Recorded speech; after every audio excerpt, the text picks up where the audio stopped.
Hi there, I'm Maxim, and I'm the creator behind The Printing Goes Ever On. I make real-scale 28mm fantasy miniatures for 3D printing. Well, we're Cobramode, and I'm Aaron, the sculptor. And I'm Andrea, the 2D artist, manager, and the writer for the fluff and lore. Hey, my name is Phil. I am from Mimics and Miniatures. Hi there, I'm Printed Obsession, and I've been asked to come onto the show and give a quick interview about just kind of how we do things. So for those of you who don't know, I am the creator behind the Heaven and Hell Hath No Fury Patreon/Kickstarter model sets, along with obviously a long lineage of fan art models for 3D printing. Hello, my name is Daniel and I'm the PR of Bite the Bullet, and I'm also in charge of the 3D printing aspect of the Patreon and help with the 3D printing sculpting when there is extra time, if there is extra time. Together with my partner Elisa, we are the entire team. She's the main sculptor and creator of this project, a 3D printable miniatures Patreon called Bite the Bullet. My adventure with sculpting began when I was a kid, and I wanted to have miniatures for my D&D sessions. I couldn't get a hold of proper minis, so I made up my own out of modeling putty, and they were horrific, but they served the purpose quite well. Time passed and I changed my interests somewhat, and in the meantime 3D printing became an accessible hobby. First it was FDM, and I focused on functional designs like puzzles. Roughly at that time I also decided to get back to my childhood hobby, as we played lots of games like Frostgrave with my girlfriend. So the first miniature I 3D sculpted was her Frostgrave Warband leader, that was a sorceress that we made using also photogrammetry of her face. Unfortunately, most other minis that we found that we wanted to add to the games were not quite in our style, so we wanted to have something that was less over the top, easier to paint. I'm a problem solver by nature, so I dusted off my drawing tablet and decided to start sculpting. Roughly a year after that, I launched my brand, so The Printing Goes Ever On. By the time I finished my master and started looking for different ways to make a living out of what we love to do, Elisa had already been in several video game companies in Madrid and had worked with some important renowned brands, sculpting miniatures for board games, Kickstarter, other Patreons, etc. We wanted to make all those minis a reality, and then because of that we started researching about 3D printing, bought our two first printers, one FDM printer for bigger stuff and one resin printer to print our own models with the best quality. Being able to physically see and touch what you created digitally inside the computer is always amazing. Then the pandemic started, and we made a decision, trying to start something by yourself without depending on the location of the company's office, external project and intermediaries, to create our own brand, Bite the Bullet. We are very happy with our decision. With Bite the Bullet being still less than 1 year old, we are really happy with how everything is turning out. We feel optimistic about the future of our project, and we are really proud of our own miniatures and our community. Well, I started with physical sculpture. I saw some Warhammer minis and I was like, oh, that's really interesting and fun. And I looked into it a little bit and I saw the old Rackham confrontation line of miniatures, and I really fell in love with that, and I wanted to do the same thing. I was like, okay, these printers are getting really good now. I could probably 3D model something and print it out, and specifically I had an interest in Frostgrave, so I started making models that I wanted for a warband for that. And when the pandemic hit, I had some stuff already made and kind of a little bit of a foundation of knowledge in it, and I was like, yeah, I could actually make a little business out of this, so that's what I started then. And then, I started, we're married, he's my husband, so I started getting involved because, I wasn't doing anything anyways. I got laid off from COVID, so I started taking over some of the graphic stuff, writing the lore, and then doing some of the initial sketches that we would use to develop out all of the character designs and details. I started designing miniatures during the pandemic. It was something that I've always wanted to do for a really long time. Not specifically miniatures, because I've more recently got into tabletop, but designing characters and creating things in 3D has been something I've wanted to do since I was a teenager. And now it's so great to be able to finally be able to do that. How and why did you begin designing miniatures? Well, that's kind of an interesting story. When I graduated, it was right in the middle of the financial crisis thing, which was great. So all of the jobs that graduates normally get were taken up by, small, kind of people from small companies that had just collapsed. So everyone had 5 years experience and the graduates got nothing. So I ended up learning about 3D printing from actually going to a jewelry trade show. I kind of found out about 3D printing, then found out that most of my skill set as a 3D animator could be used to make jewelry, and then really from there, fast forward a few years, and I was making fan art, and then suddenly, oh hey, miniatures is a thing. And yeah, so I started making miniatures, and haven't looked back since. It's been great. Oh yeah, one of the things that I helped Aaron with, well, part of why I got involved in the Patreon was because Aaron is the type of sculptor who will work on something forever and never show it to anyone. So I was worried that he would just keep sculpting and never actually launch the Patreon. So I actually made the Patreon page and said, like, this is the deadline. March is when we're going to launch it, so make sure that everything is ready for that time. And then I just didn't give him a choice. When it was March, I just said they're done, and now it's a Patreon. Yeah, So. and I was like, oh God, I'm like sweating. I'm like, it's not ready. But we released it, and Yeah. I feel good about what we put out. Yeah, it worked out. And I get more comfortable with that kind of thing over time, of course. I get more used to it. But it's still very difficult to just say something is done and I will release it and let everyone see it. So, Yeah. My advice to aspiring designers would be to make something you actually enjoy. So have fun with it, because that's what's most important. This way you won't burn out quickly. I think a lot of people have the impression that everything has to be like kind of a spontaneous genesis, right? Like every idea has to be fully original, fully new, or something like that.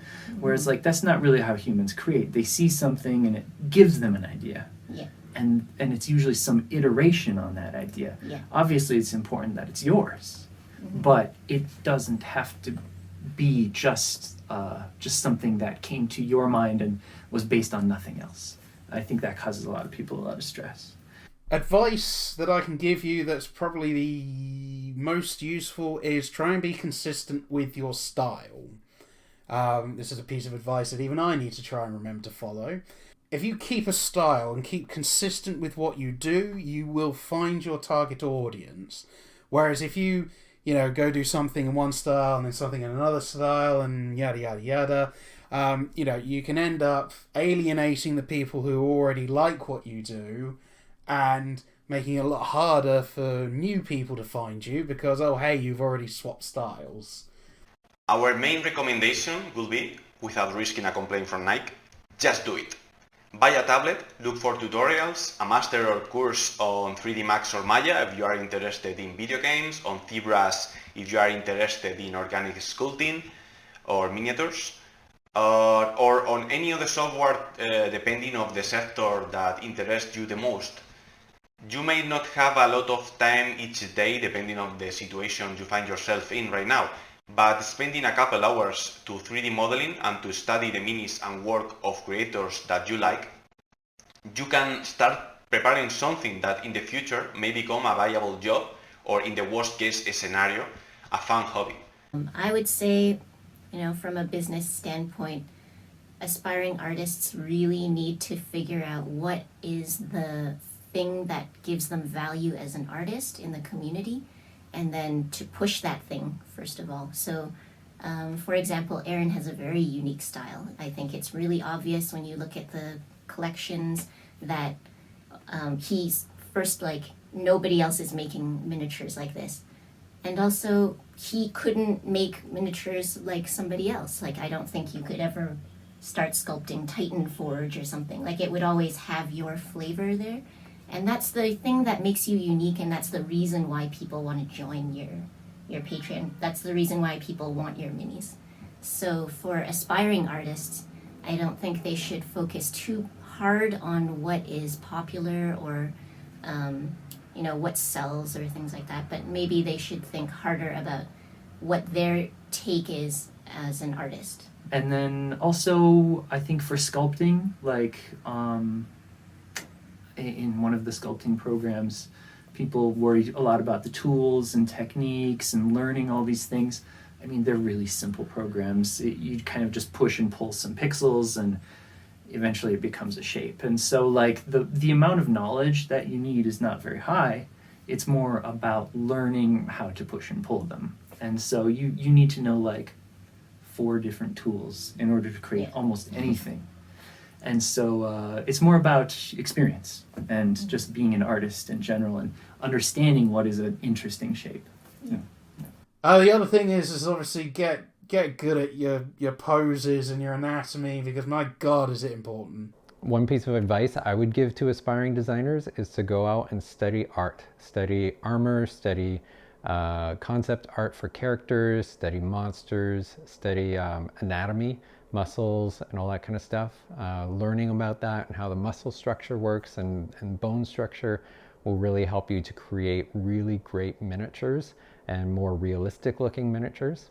Aspiring artists, if you don't advertise, nobody knows you exist. And that might seem really obvious, but you could be the best sculptor in the world, and if you only post it in one little corner of the internet where only other sculptors look, that means nobody knows you exist. So, you just really have to put yourself out there, make sure you're posting in all the different communities, and, like, making sure that people see your work, as many people as possible. Yeah. I mean, it's possibly the hardest part of having a Patreon, and is just like getting people to know you exist. So spend a lot of time thinking about that and a lot of time implementing your strategies.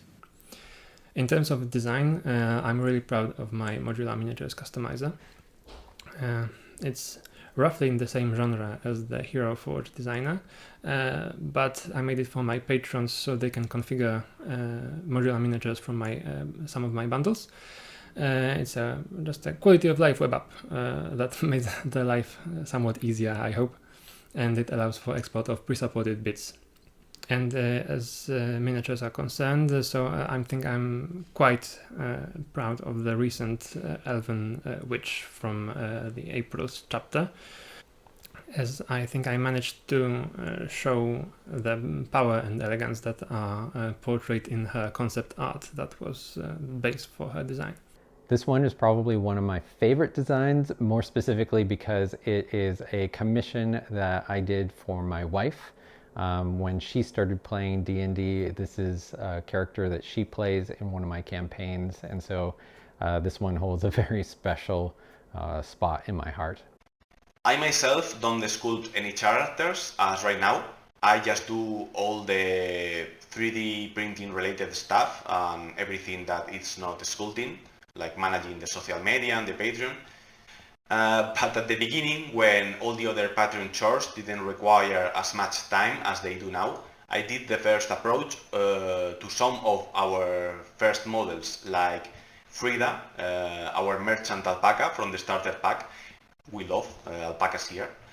Or Carmen, our first pirate captain from our first release back in July.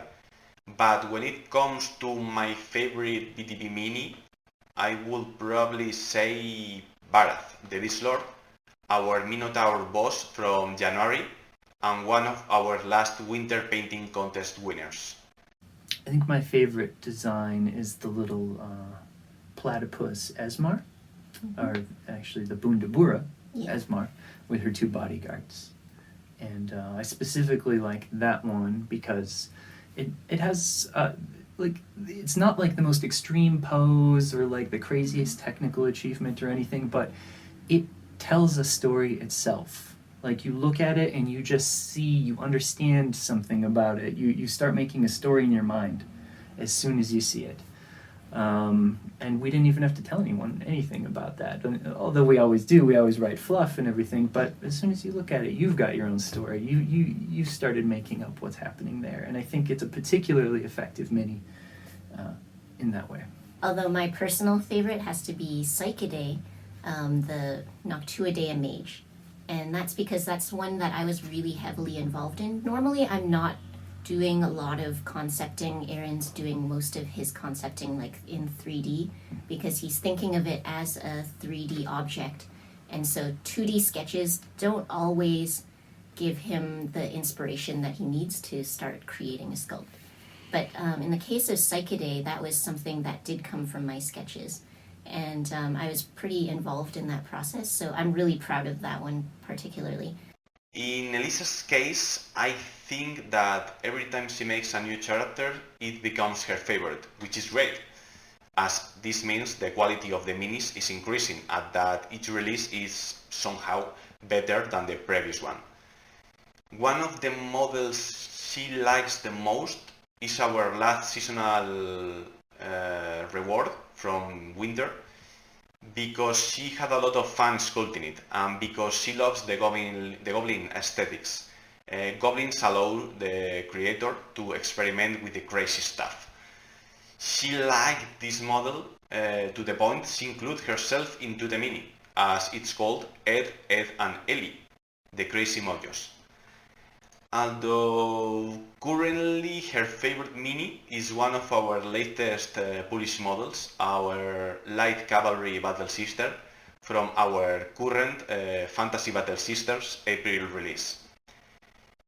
Probably we should also make a special mention to Dolores, the leader of our September release, because that was when we started to get some visibility and By the Bullet began to grow. So shout out to all of you who have Dolores model and who have supported us since then. Thank you very much. What's one of your favourite designs you've done and why? Okay, I think one of my most favourite ones, certainly recently, is one called The Roller Girl and the Oni hacker. Both of which have kind of become my favourite simply because I've actually experimented with full 3D colour printing, which is a technology that is brand spanking new and very expensive to get into initially, but well worth it if you can put the time and effort into it. Personally, maybe in another 3 to 5 years, this technology is going to be so good, it's going to get to the point where it's going to be almost indistinguishable from like hand painting. For those of you who are interested in acquiring our models or just want to take a look at them, our Patreon name is By the Bullet. There you'll find our current release, which is Fantasy Medieval Battle Sisters, our starter pack, access to our Discord, and all our painting guides to this day. To get any of our past models or releases, you'll need to find us at My Mini Factory by the same name altogether. And if you just want to take a look at everything we have published until now, just go to our Instagram at By the Bullet Studio, no spaces. If you want to take a look at my miniatures, you can find me on Instagram at Phil McNevin. I post pictures sometimes about the stuff I'm working on there. You can also find me on My Mini Factory. My username is Phil McNevin as well. And you can find me on Patreon, patreon.com/mimicsandminiatures. And you can also check out my website, mimicsandminiatures.com. You can find my work on Patreon, where there's always a bundle of miniatures, terrain, 5th edition stat blocks and battle maps. for just $8. I also have my own web store where you can find previous miniatures and sets. That's also integrated, has an integrated library that allows you to add also your Patreon bundles, so you never miss them and you don't lose them. Finally, my works can also be found on My Mini Factory, with whom I also partnered recently to make a Kickstarter called Mines of Mazna. It was my first crowdfunding campaign. It was stressful, but I'm incredibly lucky to have found nearly 1,000 backers, so that kind of blew my mind. Okay, well, nice and simple. My Mini Factory, been there for many years, many moons before it had the green logo. That's how long I've been there. So if you look me up on there, I am myminifactory.com/users/printed obsession. You'll find me there. And obviously, just like everyone else going, I've got a Patreon. So patreon.com/printed obsession. If you want to find me there. And I'm just about, Facebook, Instagram, and all that jazzy goodness. So you want to find me on there somewhere, just, go looking, you'll find me. Where can they find us? They can find us on Patreon. We're on My Mini Factory as well. If you search either of those for Cobramode, then we'll pop up. We're also on Facebook and Instagram. If you search Cobramode in any search engine, I think we'll basically pop up as one of the top search results. That's right. So I hope you check us out. yeah, please check us out.